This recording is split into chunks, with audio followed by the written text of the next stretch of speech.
Hello friends, मैं अंशु कुमार गुप्ता आपके अपने चैनल एग्जाम क्रांति में मैं आपका स्वागत करता हूं। आज हम अपने वीडियो का सेशन को आगे बढ़ाते हुए सेट 2 लाया हूं। तो बिना किसी बकवासगिरी के आगे चलते हैं हम लोग। कल मैंने आप लोगों के लिए एक क्वेश्चन छोड़ गया था जिसका आंसर उत्तर देना था आपको। क्वेश्चन था, भारत की जनगणना 2011 के अनुसार जनसंख्या घनत्व कितना था। आपका ऑप्शन था 382 व्यक्ति प्रति वर्ग किलोमीटर, बी 353 व्यक्ति प्रति वर्ग किलोमीटर, सी 402 व्यक्ति प्रति वर्ग किलोमीटर या डी 428 व्यक्ति प्रति वर्ग किलोमीटर। तो इसका सही उत्तर होगा ऑप्शन ए 482 व्यक्ति प्रति वर्ग किलोमीटर। चलते हैं नेक्स्ट क्वेश्चन की ओर, जो आज का हम लोग सेशन स्टार्ट करेंगे इस क्वेश्चन से। क्वेश्चन कह रहा है, साहित्य में भारत देश के एकमात्र नोबेल पुरस्कार विजेता कौन है। साहित्य लिटरेचर में भारत के तरफ से एकमात्र नोबेल पुरस्कार विजेता कौन है। ये एशिया के प्रथम व्यक्ति भी है जिन्होंने पहली बार नोबेल पुरस्कार मिला एशिया में। तो सही उत्तर क्या होगा। सही उत्तर के लिए आपका ऑप्शन है A Rabindranath Tagore, B Amartya Sen, C V Raman या डी कैलाश सतर्थी। चारों को नोबेल प्राइज मिला हुआ है, लेकिन साहित्य के क्षेत्र में किसे मिला हुआ है। तो आपका आंसर होगा ऑप्शन ए रविंद्रनाथ टैगोर, जिन्हें कवि गुरु के उपनाम से भी जाना जाता है। इनको 1913 ईस्वी में गीतांजलि पुस्तक के लिए साहित्य का नोबेल पुरस्कार मिला। अमर्त्य सेन को इकोनॉमिक्स। एक और बात बता दूं कि रविंद्रनाथ टैगोर एशिया के प्रथम व्यक्ति थे जिन्हें नोबेल प्राइज मिला, एवं साहित्य के क्षेत्र में ये पहले व्यक्ति थे भारतीय जिन्हें नोबेल पुरस्कार मिला। एकमात्र, अभी भी एकमात्र ही हैं। अमर्त्य सेन, जिन्हें 1998 ईस्वी में इकोनॉमिक्स में इनको नोबेल पुरस्कार मिला। एशिया के प्रथम व्यक्ति जिन्हें इकोनॉमिक्स में नोबेल पुरस्कार मिला। और सी वी रमन, इन्हें फिजिक्स के क्षेत्र में 1930 ईस्वी में फिजिक्स के क्षेत्र में सी वी रमन को नोबेल पुरस्कार मिला। सी वी रमन एशिया के पहले व्यक्ति थे जिन्हें भौतिकी में नोबेल पुरस्कार मिला। और कैलाश सतर्थी को 2014 में शांति के लिए नोबेल प्राइज मिला। नोबेल प्राइज स्वीडन के वैज्ञानिक अल्फ्रेड नोबेल के याद में दिया जाता है। इसकी शुरुआत कब हुई। इसकी शुरुआत 1901 ईस्वी में थी। शुरुआत में सिर्फ पांच क्षेत्रों में दिया जाता था। पहला साहित्य था, लिटरेचर, दूसरा फिजिक्स में, तीसरा केमिस्ट्री में, चौथा शांति में, पांचवा चिकित्सा विज्ञान में। बाद में इकोनॉमिक्स में भी दिए जाने लगा नोबेल प्राइज। अब इसकी मात्रा कितने 6 हो गई। कुल 6 क्षेत्रों में नोबेल पुरस्कार दिया जाता, लेकिन शुरुआत में केवल 5 ही दिया जाता था। क्लियर है। आगे बढ़ते हैं। दूसरा क्वेश्चन कह रहा है, डैश दुनिया की प्रथम महिला अंतरिक्ष यात्री थी। डैश दुनिया की प्रथम महिला अंतरिक्ष यात्री थी। महिला, पुरुष नहीं पूछ रहे, यहां महिला, तो महिला थी स्वेतलाना सोत्स्का, बी है वेलेंटीना तेरेस्कोवा, सी सैली राइड, डी जूडिथ रेसिक। तो इसका ऑप्शन क्या, इसका आंसर क्या होगा। इसका आंसर होगा वेलेंटीना तेरेस्कोवा, जो रूस की रहने वाली है। आगे बढ़ते हैं।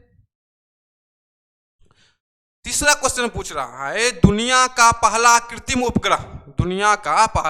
उपग्रह जिसका वजन 83.6 kg का एक बॉल के आकार का था, किसके द्वारा लॉन्च किया गया। अर्थात दुनिया का पहला उपग्रह किसके द्वारा लॉन्च किया गया। ऑप्शन है आपका अमेरिका, बी चीन, सी सोवियत संघ या डी फ्रांस। आपको बताना इन चारों में से कौन सा आंसर सटीक होगा।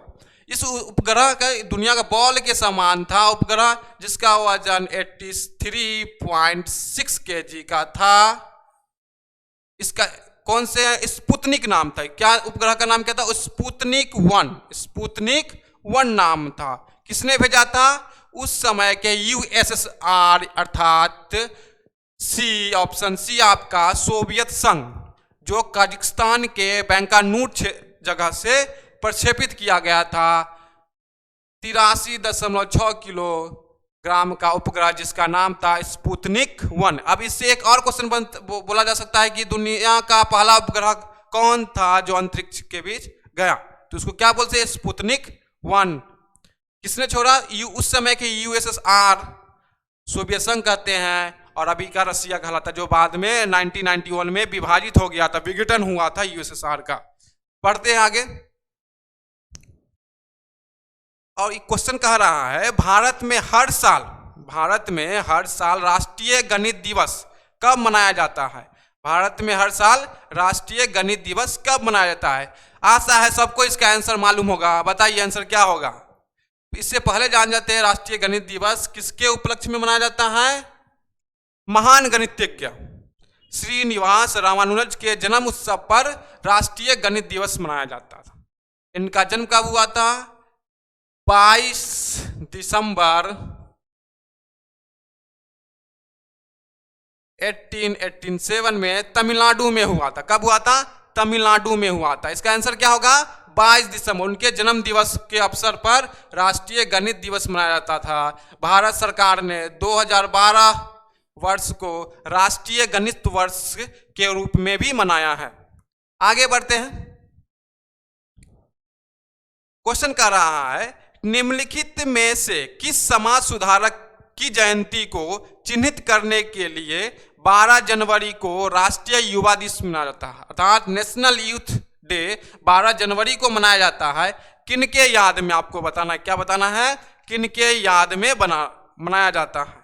इसका आंसर आशा है सभी को मालूम होगा, खासकर हम जैसे यूथ को जो अभी रोजगार की तलाश में है, जो अभी एग्जाम देने के लिए किताबों से प्रेम कर चुके हैं। 14 फरवरी की याद ना रहे लेकिन किताब से जरूर प्रेम कर चुके हैं। तो कौन सा आंसर होगा इसका आंसर, सी। आपका आंसर होगा ऑप्शन सी, स्वामी विवेकानंद। क्या होगा, option C, Swami Vivekananda.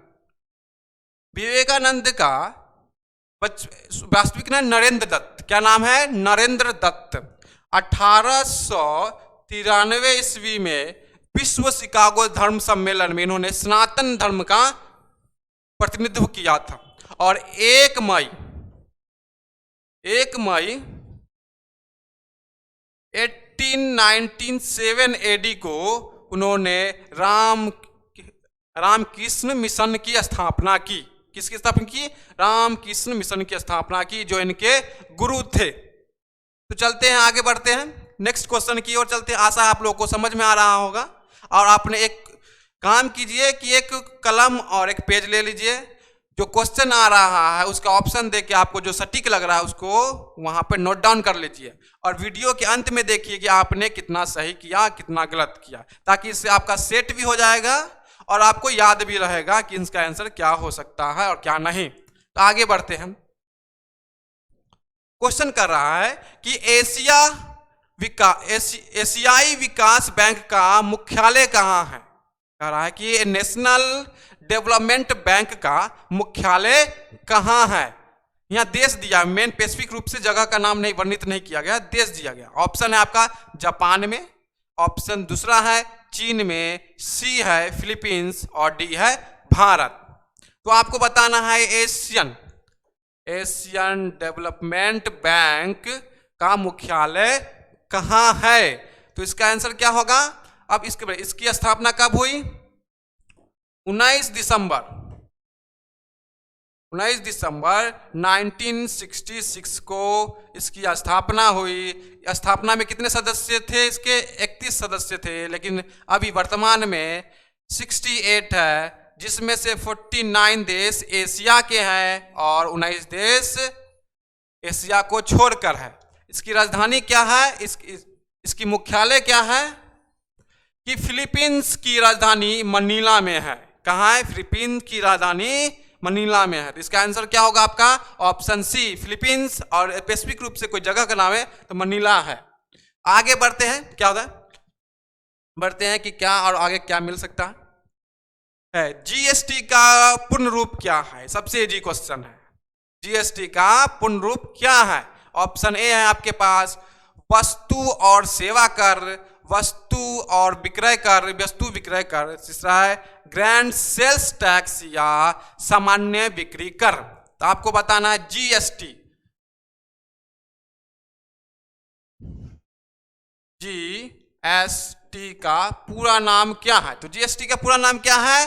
Goods and service taxes. इसका हिंदी रूपांतरण क्या होगा? ऑप्शन ए वस्तु और सेवा कर। वस्तु और सेवा कर सबसे पहले कौन लाया था वर्ल्ड में? फ्रांस लाया था। कौन लाया था? फ्रांस लाया था। कब लाया था? 1954 में। कब लाया था? 1954 में। भारत कितनावा देश है जो जीएसटी लाया? भारत 161वां देश है जो जीएसटी लाया अपने देश में। कब फोर्स किया गया इसको, कब लागू किया गया? तो 1 जुलाई 2017 को इसे हमारे देश में लागू किया गया है संविधान के 101वां संविधान संशोधन के द्वारा। इसमें 4 स्लैब है, 0, 5, 12 और 28। ये 4 स्लैब है, ठीक है। ये 4 स्लैब है और इसके अध्यक्ष कौन करता है? जीएसटी अध्यक्ष परिषद के अध्यक्ष कौन करता है? तो भारत के वित्त मंत्री इनके अध्यक्ष होते हैं। तो आगे बढ़ते हैं। क्वेश्चन कह रहा है वर्तमान समय का डैश विजयनगर साम्राज्य की राजधानी हुआ करती थी। बोल रहा है जो वर्तमान समय का अभी जो सिटी का नाम है वो विजयनगर साम्राज्य की क्या हुआ करती थी? राजधानी हुआ। आपका ऑप्शन है, इसमें से क्या ऑप्शन है, क्या आंसर हो सकता है? ऑप्शन ए है हम्पी, ऑप्शन बी है मैसूर, ऑप्शन सी है बेल्लूर, या ऑप्शन डी है श्रीरंगपट्टनम।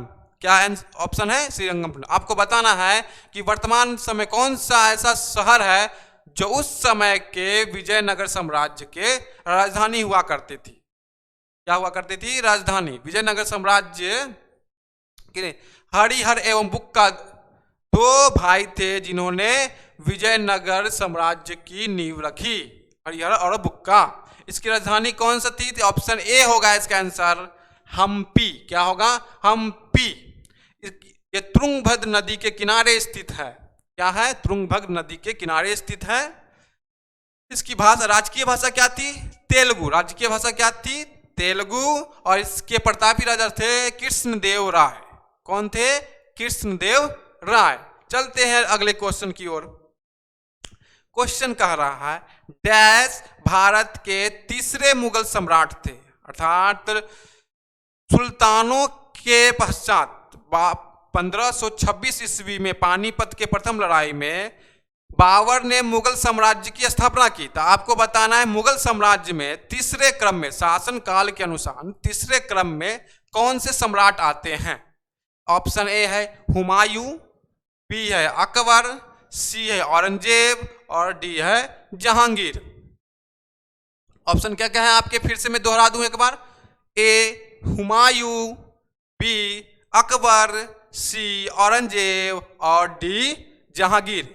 बताना है आपको कौन सा आंसर सही होगा। तो बाबर ने इसकी स्थापना की मुगल साम्राज्य की, तो बाबर खुद पहला हुआ। दूसरा कौन हुआ? दूसरा हुमायूं हो गए।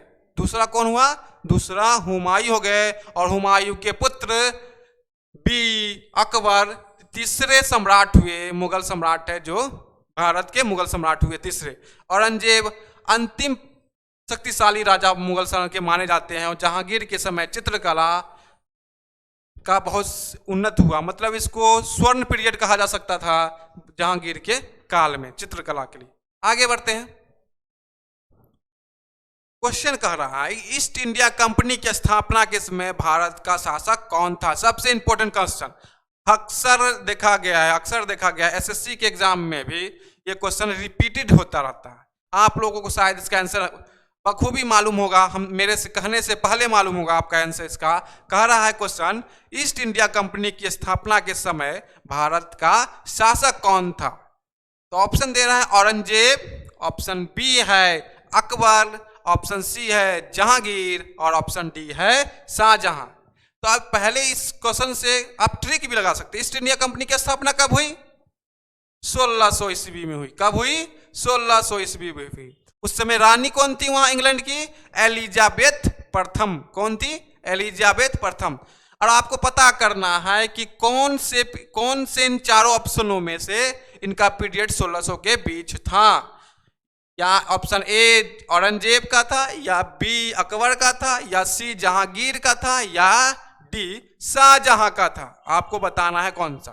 तो आपको पता है अकबर का शासनकाल 1556 ईस्वी से 1605 ईस्वी तक रहा। तो इस प्रकार हम कह सकते हैं ईस्ट इंडिया कंपनी की स्थापना के समय भारत का शासक कौन था?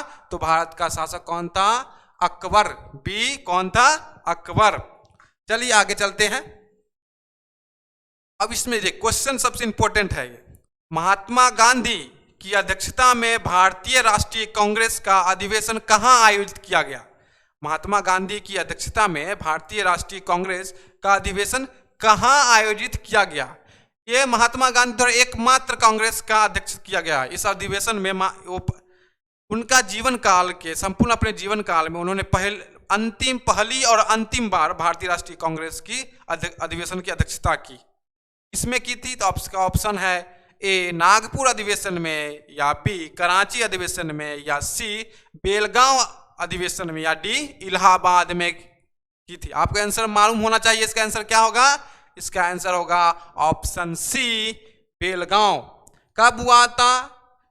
तो 1924 के भारतीय राष्ट्रीय कांग्रेस के 1924 अधिवेशन में, बेलगांव अधिवेशन में महात्मा गांधी ने अपना पहला और अंतिम अध्यक्षता किया था भारतीय राष्ट्रीय कांग्रेस का। ये उस समय 39वां भारतीय राष्ट्रीय कांग्रेस का अधिवेशन था। और ये बेलगांव कहाँ है? ये बेलगांव दक्षिण भारत के कर्नाटक राज्य में स्थित है। कहाँ स्थित है? कर्नाटक राज्य में स्थित है। ये कितना अधिवेशन था? 39th था। कितना था? 39th।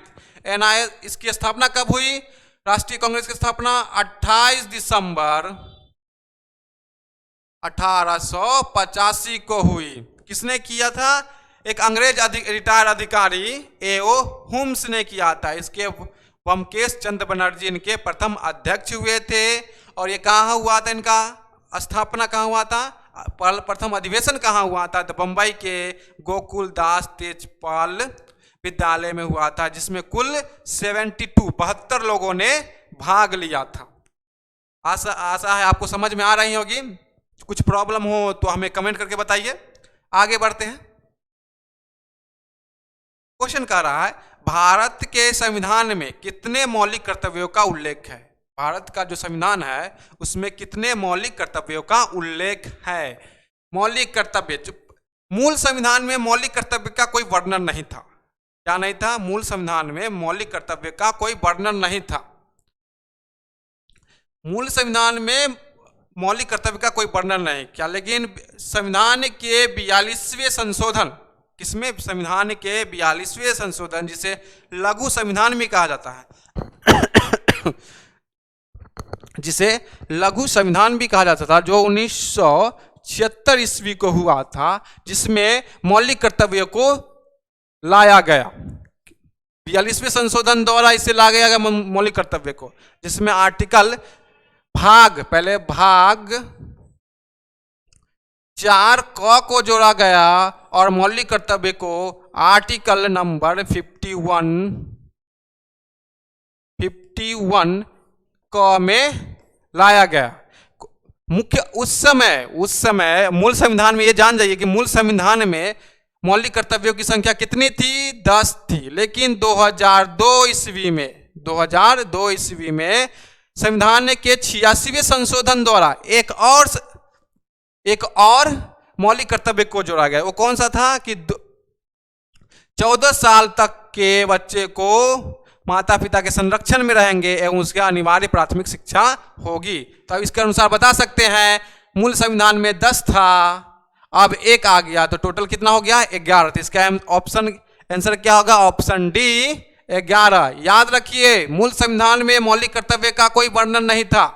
संविधान के 42वें संशोधन द्वारा जो 1976 ईस्वी में हुआ, इसे मिनी कॉन्स्टिट्यूट भी कहा जाता है, में लागू किया गया। कौन से भाग में? भाग 4 में, भाग 4 के क में और आर्टिकल 51A या 51 क में लागू किया गया। आशा है समझ में आ रही होगी, आपको क्लियर हो गया होगा। आगे चलते हैं। ये देखिए सबसे जेई एग्जाम में आया था, पिछले बार जो जेई एग्जाम हुआ था उसमें बढ़ चढ़ के ये हिस्सा लिया था। क्वेश्चन रिपीटेड क्वेश्चन है, बार बार क्वेश्चन कह रहा है कि किस संविधान संशोधन अधिनियम द्वारा, किस संविधान संशोधन अधिनियम द्वारा लोकसभा की सीटों की संख्या 525 से बढ़कर 545 कर दी गई। किस संविधान संशोधन द्वारा कि पहले सीट लोकसभा कितनी थी? संशोधन से पहले 525, उसके बाद कितनी हो गई? 545। तो बताना है आपको इन चारों ऑप्शन में से कौन सा ऐसा संविधान संशोधन था जिसमें 525 से बढ़कर 545 कर दी गई।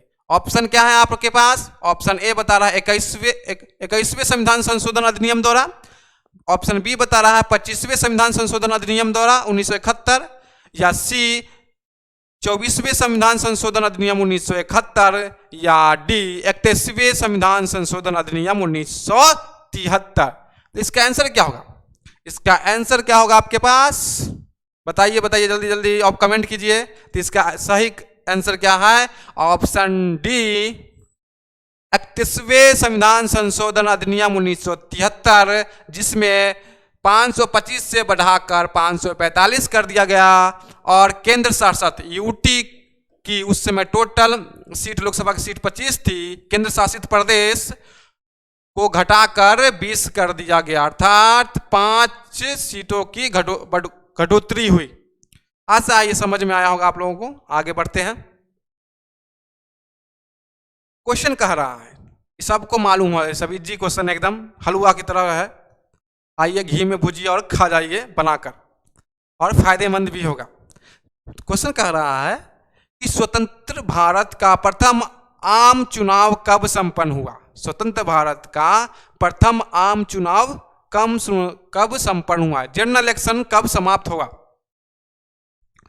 तो ऑप्शन ए बोल रहा है कि ऑप्शन ए बोला 1950, बी बोला 1951-52, सी बोला 1947-48, डी बोल रहा है 1953। इसका करेक्ट आंसर क्या होगा? सही सोच रहे हैं, जो सोच रहे हैं आप सही सोच रहे हैं, वो इसका ऑप्शन होगा, आंसर होगा ऑप्शन बी 1951-52। अब एक बात और याद रखिए, इसमें प्रथम चुनाव आयुक्त कौन थे? सुकुमार सेन। कौन थे? सुकुमार सेन भारत के प्रथम चुनाव आयुक्त थे। समझ में अच्छा लगा होगा, समझ में आ रहा होगा? शेयर कीजिए, लाइक और सब्सक्राइब करते रहिए। बढ़ते हैं आगे क्वेश्चन की ओर। भारतीय संविधान के अनुसार कितनी भाषाओं को कार्यालय ऑफिशियल भाषा का दर्जा दिया गया? कितने भाषाओं को ऑफिशियल भाषा का दर्जा दिया गया? तो आपको याद होना चाहिए कि 8वीं इन भाषाओं को संविधान की 8वीं अनुसूची में जोड़ा गया है। कितनी अनुसूची में? 8वीं अनुसूची में जोड़ा गया है। और मूल संविधान में सिर्फ 14 भाषाओं को ही जोड़ा गया था। कितने भाषाओं को? 8वीं में 14 भाषाओं को ही जोड़ा गया था। लेकिन वर्तमान में 2003 में और 4 भाषाओं को जोड़ा गया था। उसमें कौन था? मैथिली, संथाली, डोगरी और बोडो। तो कुल मिला के कितनी भाषाएं हो जाती है? कुल मिलाकर उसके पहले भी जोड़ा गया था, लेकिन अंतिम इस 2003 में ही अंतिम बार जोड़ा गया और 4। उसको बोल सकते हैं कौन सा नया भाषा जोड़ा गया था? तो कौन कौन सा बोल सकते हैं? मैथिली बोल सकते हैं, बोडो बोल सकते हैं, डोगरी बोलते हैं, संथाली बोले, कोई भी ऑप्शन हो कि नया भाषा कौन जुड़ा, उस चारों एक साथ ही 2003 में जुड़ा था। और टोटल 8वीं अनुसूची में कितनी भाषा हो गई? कुल भाषा कितनी हो गई? कुल भाषा ऑप्शन सी 22 भाषा हो गई। कितनी भाषा हो गई? 22 भाषा हो गई। आगे बढ़ते हैं। क्वेश्चन कर रहा है सार्क के सदस्य देश, सार्क के सदस्य देश विश्व के किस भाग के हैं? बताना है। जो सार्क में सदस्य देश है वो विश्व के किस भाग से है? दक्षिण अमेरिका से, या दक्षिण एशिया से, या दक्षिण अफ्रीका से, या ऊपर में जो दिया गया ऑप्शन या कोई नहीं। आपको मालूम होना चाहिए सार्क में कुल 8 सदस्य देश है। 8 सदस्य देश है। पहला पाकिस्तान है, उसके बाद अफगानिस्तान है, उसके बाद इंडिया है, उसके बाद नेपाल है, उसके बाद भूटान है, उसके बाद बांग्लादेश है, श्रीलंका है और मालदीव है। कितने हो गए? 1 2 3 4 5 6 7 8। और ये अफगानिस्तान 2007 में सार्क देशों में जुड़ा। सार्क के 14वां कॉन्फ्रेंस में जुड़ा। 2007 में जो सार्क का 14वां कॉन्फ्रेंस, उसमें नया सदस्य बना अफगानिस्तान। कुल मिला के पहले 7 थे, अब 8 हो गए हैं। तो इसकी स्थापना कब हुई? इसकी स्थापना हुई 9 दिसंबर 1985 को। और मुख्यालय कहाँ है? सबको मालूम है। मुख्यालय कहाँ है? नेपाल के काठमांडू में। कहाँ है? नेपाल के काठमांडू में। तो बताइए ये सब देश विश्व के कौन से भाग में स्थित है? हाँ, आप सही बोल रहे हैं। कौन से भाग में? ऑप्शन बी, दक्षिण एशिया में। कहाँ है? दक्षिण एशिया में। बढ़ते हैं आगे। क्वेश्चन कर रहा है, ये पिछले बार एनटीपीसी में आया हुआ है, एकदम पूरी तरह से आया हुआ क्वेश्चन है। एनटीपीसी पिछले बार जो हुआ था उसमें कह रहा है पाकिस्तान में थार रेगिस्तान से जुड़े रेगिस्तान को क्या कहता है? भारत में तो थार को रेगिस्तान को थार कहा जाता है, लेकिन पाकिस्तान में किस नाम से जाना जाता है? पाकिस्तान में कौन से नाम से जाता है? ऑप्शन ए बोला है गोबी, ऑप्शन बी बोला है चोलिस्तान, सी शुक्कुर, या डी मीरपुर। मीरपुर तो बांग्लादेश में, ऐसे ही हट गया। और ये इसमें भी है, क्या बोलते हैं? पोक में भी, पाक ऑक्युपाइड कश्मीर में भी है। तो आपका क्या होगा आंसर? Option B Cholistan. क्या? Option B Cholistan. Gobi Asia का सबसे बड़ा मरुस्थल है। क्या है? गोबी क्या है? एशिया का सबसे बड़ा मरुस्थल है। और पाकिस्तान में थार को क्या बोला जाता है? चोलिस्तान। क्या बोला जाता है? चोलिस्तान। बढ़ते हैं आगे। कह रहा है क्वेश्चन, यूरोपियन संघ की आधिकारिक मुद्रा निम्नलिखित में से कौन सी है? बता, यूरोपियन यूनियन जो है उसमें आधिकारिक ऑफिशियल कॉइन मनी कौन सी है? मुद्रा कौन सी है? ऑफिशियल मुद्रा कौन सी है? तो आपको ऑप्शन दिया गया है यूरो, येन, पौंड या डॉलर। यूरो, येन या पौंड या डॉलर। डॉलर तो यूएसए की भी है, यूएसए की भी है, सिंगापुर की भी है। येन किसका है? जापान का है। पौंड किसका है? तो इंग्लैंड का है। तो हम कह सकते हैं यूरो किसकी है? तो यूरोपियन यूनियन की मुद्रा क्या है? यूरोपियन यूनियन की मुद्रा क्या है? यूरो। यूरोपियन यूनियन में कुल कितने सदस्य हैं? पहले 28 थे, और इंग्लैंड और ब्रिटेन के एग्जिट होने के बाद अब कितने बच गए? वर्तमान समय में 27 सदस्य बच गए हैं। बढ़ते हैं आगे। अब ये क्वेश्चन बोल रहा है सीरिया की राजधानी कौन सी है? सीरिया हमेशा युद्ध क्षेत्रों, आसान क्षेत्रों में से गिना जाता है। आपने कभी भी वर्ल्ड न्यूज देखा होगा तो बिना इसके वर्णन के वर्ल्ड न्यूज पूरा ही नहीं होता है आसान क्षेत्रों में। तो इसकी राजधानी कौन सी है? इसकी राजधानी कौन सी है? दमस्क, बहरीन, सी अदिस अबाबा या डी दोहा। इन चारों में से बताना है कौन। आपका आंसर क्या होगा? दमस्क या दमिश्क। इसको दमिश्क भी कहा जाता है, दमस्क या दमिश्क। आदिम आवासा इथोपिया की राजधानी है और दोहा कतर की राजधानी है। बहरीन तो खुद एक देश है, राजधानी नहीं है, ये देश है। सीरिया की राजधानी दमिश्क, अदिस अबाबा किसकी राजधानी है? इथोपिया की राजधानी है। दोहा किसकी राजधानी? कतर की राजधानी है। और बहरीन तो खुद एक देश ही है। आगे बढ़ते हैं।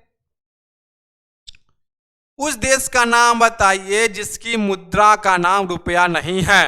यहां बताना है उस देश का नाम बताइए जिसकी मुद्रा का नाम रुपया नहीं है। इनमें से कौन सा ऐसा देश है जहां उनकी मुद्रा को रुपया कहा नहीं जाता है? बताइए कौन सा देश होगा?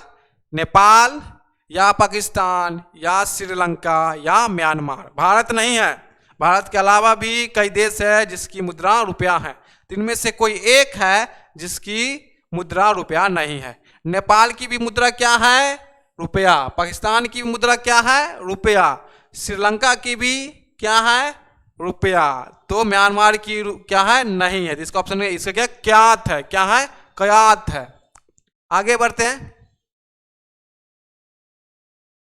क्वेश्चन कह रहा है कि 27 जनवरी 2020 को किस राज्य की विधानसभा ने अपनी विधान परिषद को समाप्त करने का प्रस्ताव पारित किया? अपने विधान परिषद, विधानसभा और विधान परिषद दो होता है, इसमें विधान परिषद को क्या हुआ? समाप्त करने की कोशिश कर रहा है। इस प्रस्ताव को पारित किया गया है। कौन सा राज्य? भारत का कौन सा नाम? बोला है कर्नाटक या तेलंगाना या आंध्र प्रदेश या उड़ीसा। इन चारों में से कौन सा ऐसा राज्य है जो अपने विधान परिषद को समाप्त करना चाह रहा है? आपको बताना है कौन सा है। तो याद रखिए इसकी 3 राजधानी होने वाली है, एक विधायिका, एक कार्यपालिका, एक कार्यकारी और एक न्यायिक। आपको कल ही बताया था कि किसकी 3 राजधानी होने वाली है। सही सोच रहे हैं। इसकी क्या आंसर क्या होगा? ऑप्शन सी, आंध्र प्रदेश, जो विधानसभा को समाप्त करने का प्रस्ताव पारित किया है। इसके विधानसभा में कुल कितने सदस्य? 175 सदस्य हैं। लेकिन याद रखिए आंध्र प्रदेश पहला ऐसा राज्य नहीं जो विधान परिषद को समाप्त करने की घोषणा की प्रस्ताव पारित किया। इससे पहले 1947 में असम पहला देश का ऐसा राज्य बना था जिसने विधान परिषद को समाप्त किया। ठीक है। और आंध्र प्रदेश के मुख्यमंत्री कौन है अभी? वाईएस जगनमोहन रेड्डी। कौन है? जगनमोहन रेड्डी। बढ़ते हैं आगे। क्वेश्चन कह रहा है कि चौथा शीतकालीन युवा ओलंपिक 2024 कहाँ हुई है? जो चौथा शीतकालीन युवा ओलंपिक जो 2024 में होने वाली थी वो कहाँ होगी? ऑप्शन दिया है गैंगवॉन में, प्योंगचांग में, सॉल्ट लेक सिटी में या सपारो में। आपको बताना इन चारों ऑप्शनों में से चौथा ओलंपिक, शीतकालीन युवा ओलंपिक 2024 जो में होने वाली है वो कहाँ होने वाली है? कहाँ होने वाली है? इसका सही उत्तर क्या होगा? ऑप्शन ए, गैंगवॉन में, जो दक्षिण कोरिया का एक प्रांत है। वहां पर चौथा शीतकालीन युवा ओलंपिक खेल होगा जो 2024 में होगा, गैंगवॉन में, जो दक्षिण कोरिया का एक प्रांत है। आगे बढ़ते हैं। क्वेश्चन कह रहा है 15 जनवरी 2020 को कौन पुरुषों के अंतर्राष्ट्रीय T20 मैच में थर्ड एम्पायर की भूमिका निभाने वाली पहली महिला बनी? कौन बनी? आपको बताना है कौन बनी। इसका सही आंसर क्या हो जाएगा? इसका सही आंसर आप सही सोच रहे हैं, जैकलिन विलियम्स। कौन होगा इसका आंसर? जैकलिन विलियम्स होगा इसका आंसर, जो वेस्ट इंडीज की ही है। और आयरलैंड और वेस्ट इंडीज की आयरलैंड और वेस्ट इंडीज में 3 T20 मैचों में यह थर्ड एम्पायर की भूमिका निभाएगी, जैकलिन विलियम्स। कौन? Jacqueline Williams. आगे बढ़ते हैं। कह रहा है क्वेश्चन 28 दिसंबर 2029 को कौन अंतर्राष्ट्रीय स्पेस स्टेशन, जिसका शॉर्ट फॉर्म हो गया ISS, में सबसे ज्यादा समय बिताने वाली विश्व की पहली महिला बनी? मतलब अंतरिक्ष में अंतर्राष्ट्रीय स्पेस स्टेशन है, अंतर्राष्ट्रीय स्पेस स्टेशन जिसे ISS भी कहा जाता है, सबसे अधिक दिनों तक रहने की विश्व की पहली महिला बनी। सबसे पहले 2016-17 में पैंगी व्यूटन ने 288 डेज रहा था। इसके अलावा दिसंबर 28 को 2019 को एक और महिला थी जिन्होंने कुल 300 दिन रहकर पेंगिन विंटन की रिकॉर्ड तोड़ दिया। कौन महिला थी ऐसी? तो आपको बताना है इन चारों में से कौन सी होगी। पेंगिन विंटन, या खुद पेंगिन विंटन ने अपना रिकॉर्ड तोड़ी, या जेसिका मीर तोड़ी, या एंड्रू मॉर्गन तोड़ी, या क्रिस्टीना कोच तोड़ी।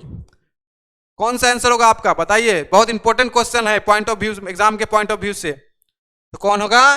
Christina Koch. 2-3 लगभग 300 दिनों तक अंतर्राष्ट्रीय स्पेस स्टेशन में समय बिताई। किसका रिकॉर्ड तोड़ी? पेंगिन विंटन की।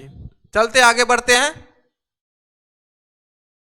क्वेश्चन कह रहा है कि 10 जनवरी 2020 को उच्चतम न्यायालय, जो कहाँ स्थित है? नई दिल्ली में स्थित है, ने अब इसके ऊपर कोई और न्यायालय नहीं है भारत में, उच्चतम न्यायालय ने अपने फैसले में कुछ प्रतिबंधों के साथ इंटरनेट सेवा को संविधान के किस अनुच्छेद के तहत मूल अधिकार माना है? इंटरनेट सेवा को संविधान के अंतर्गत मौलिक अधिकार के अंतर्गत माना, लेकिन कुछ प्रतिबंध भी लगाए हैं, लेकिन तब भी उसको मूल अधिकार माना गया है।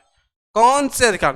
राइट टू फ्रीडम में। कौन से? राइट टू फ्रीडम में। तो आप सही बचा रहे हैं। आर्टिकल नंबर 19(1)(a) में रखा गया है इंटरनेट सेवा को। किसमें रखा गया? इंटरनेट सेवा को। इंटरनेट सेवा को संविधान के मौलिक अधिकार के अनुच्छेद 19(1)(a) में रखा गया। किसमें? 19(1)(a) में रखा गया। आर्टिकल नंबर 19(1)(a) याद रखिए, बहुत इंपॉर्टेंट क्वेश्चन। इससे पहले वाला भी बहुत इंपॉर्टेंट है और ये भी बहुत इंपॉर्टेंट है। आगे बढ़ते हैं। तो दोस्तों, ये आपके लिए होमवर्क रहेगा, ये क्वेश्चन आपके लिए होमवर्क रहेगा। कह रहा है नागालैंड की राजधानी कौन सी है? नागालैंड की राजधानी कौन सी है? ऑप्शन ए बता रहा है दीमापुर, ऑप्शन बी है कोहिमा, ऑप्शन सी है मोकोकचुंग, या डी तेजपुर। इन चारों में से आपको बताना है कि नागालैंड की राजधानी कौन सी है। आपको कमेंट करके बताना है इसकी राजधानी कौन सी है। तो आप पढ़ते रहिए, एनटीपीसी देते रहिए, ग्रुप डी है और बहुत सारे एग्जाम आने हैं जो एसएससी में भी बहुत इंपॉर्टेंट है, आपके स्टेट में भी बहुत इंपॉर्टेंट होगा। पढ़ते रहिए और गर्दा मचाइए, जॉब लीजिए जल्दी जल्दी, और हमें कमेंट करके बताइए कि आपको कैसा लगा वीडियो। अच्छा लगा हो तो दूसरे के लिए उपयोगी है, जिसे शेयर, लाइक और कमेंट कीजिए। और मिलते हैं कल नेक्स्ट सेशन में। Thank you so much.